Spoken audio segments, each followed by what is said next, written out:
Ladies and gentlemen, please welcome Head Research Institute, Alexander Forbes, and Cabot-Alletzhauser, and Managing Director, Asibe Holdings, Ayabonga Cawe.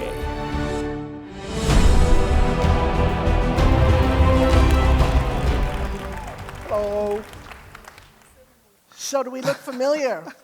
Do you now remember where you are? You're at a retirement fund seminar, right? And it may seem very surprising to you that we've gone down this route, but we're those kind of people. We're the surprise people, right? Of course. And if you remember us from last year, Ayabonga is this important...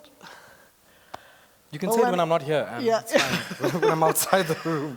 You know, what was really important for us in this journey, we really represent the Benefits Barometer. If you remember what Hot Topic Summit's all about, is to kind of launch you into the new world of our thought leadership around Benefits Barometer.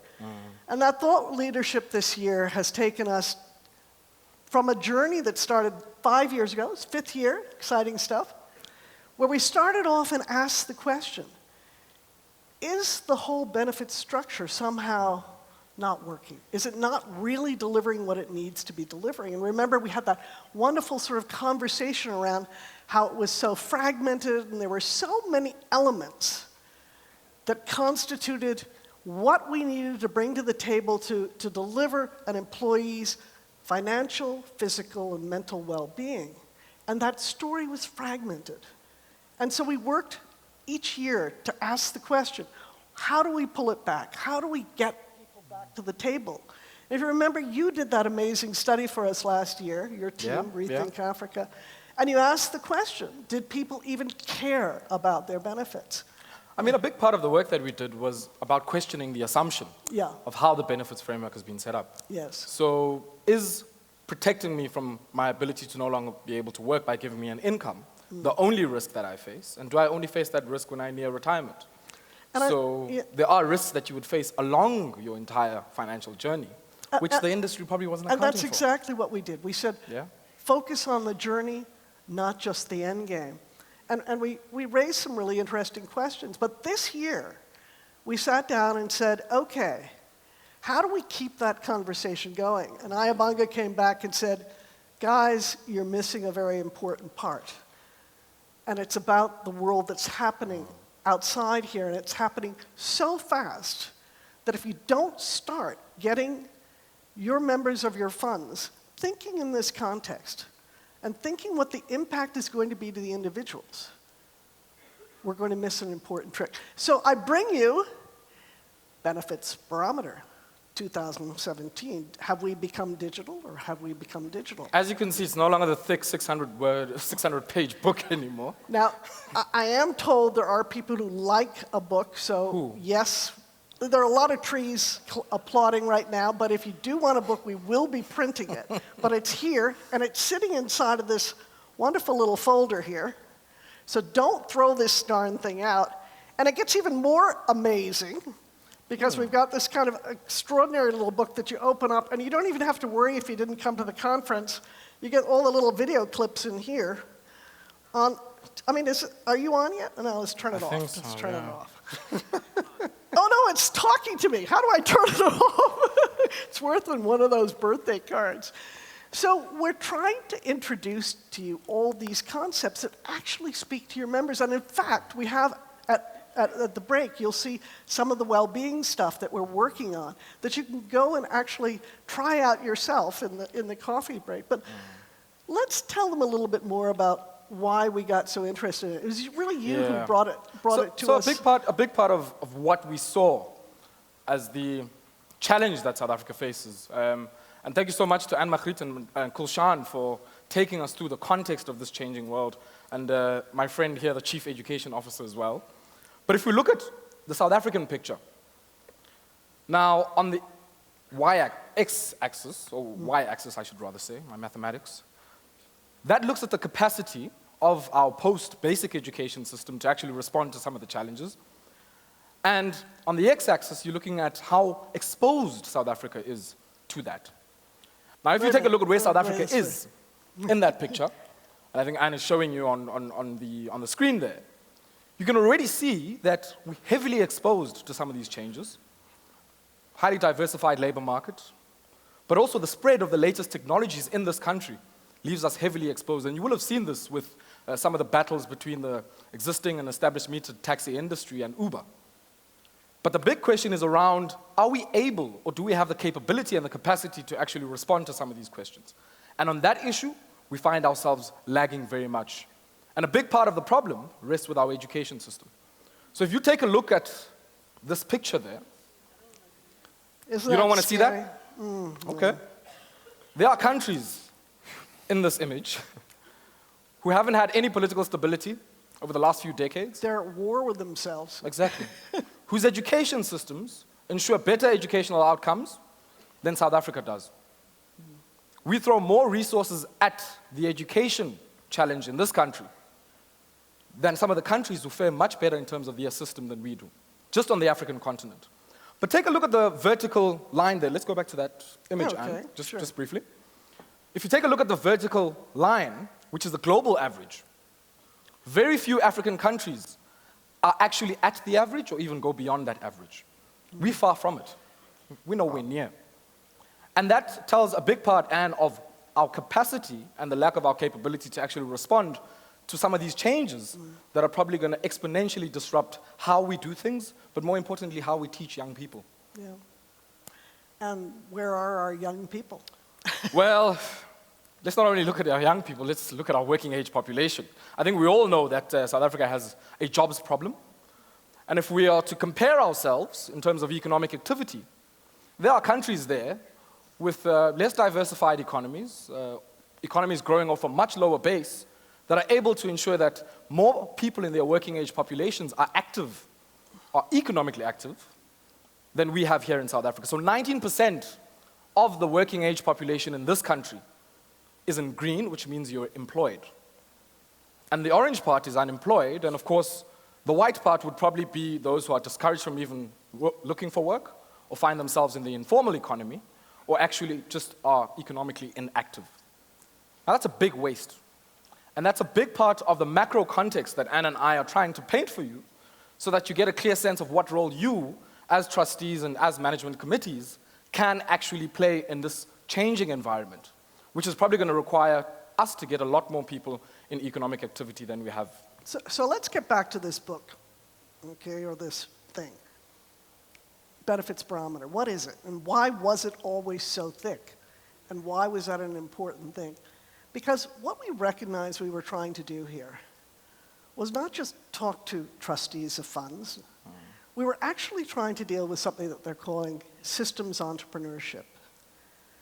Because if this global impact is coming, and if in fact we have our own challenges as South Africa, that the only way we're going to be able to sort of push back and actually stand up to these challenges is through this concept, systems entrepreneurship, in which case what you're doing is that you're asking the question, who are all the stakeholders in the system? So you're simply one part of this whole system.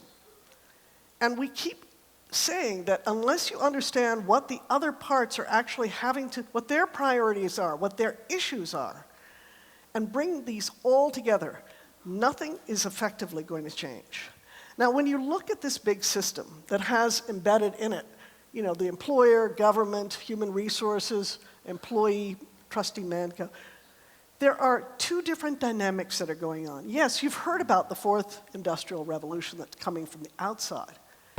But inside, what's happening and pushing out are some incredibly important demographic challenges that South Africa is facing. Now, we're right on the cusp. We're right on the cusp of going from a developing economy to a developed economy.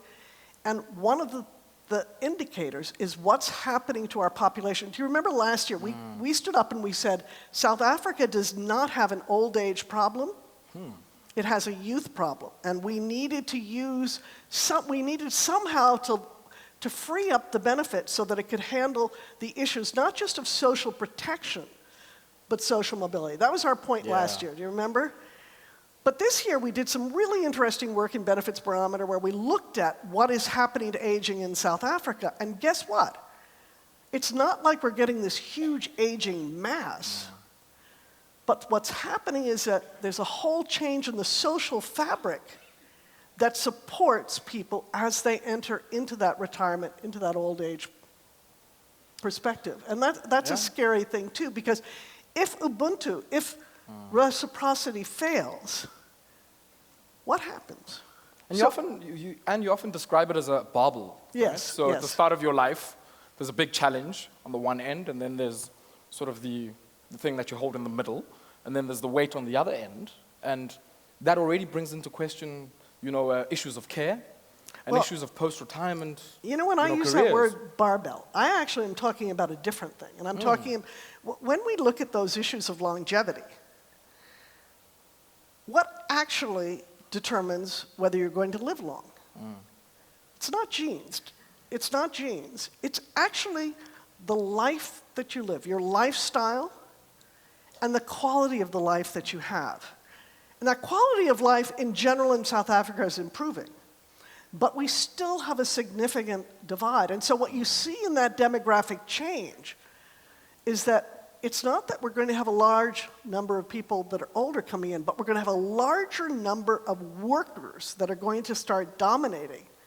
And that, if we don't get in there and address the quality of their lives while they're working, not in retirement, these guys aren't going to make it. So the barbell that we're talking about is some people are making it, and some people are having a lot more trouble. So let's look at that systems thing. And I think the most important thing in this system thing that's coming about as a part of this fourth industrial revolution is that for the first time, because of connectivity, the employee has significantly more power than we've ever seen before. Yeah. I mean, look at someone like you guys. You're representing. What about I would us? give my eye teeth to hire you guys. Not a chance in hell, right? Nope. No. Well, I hope it's not me. No. No, well, I mean, why not? Because Because I've probably got 4 other jobs I'd like to do Yeah. in the 8 to 5 that you would employ me. So I can give you 3 hours regularly. And that's what he does. But Frankly, that didn't sound right, but yes, that's what. I'd rather be taking pictures and talking to people on the radio for the rest of the time, So this employee now becomes even though we have TCF and you're being focused more towards it, don't forget, this will now change the dynamics in your funds. They're now getting control. And they could very well, as we said last year, stand up and say, you know what? This is my money. I want it back.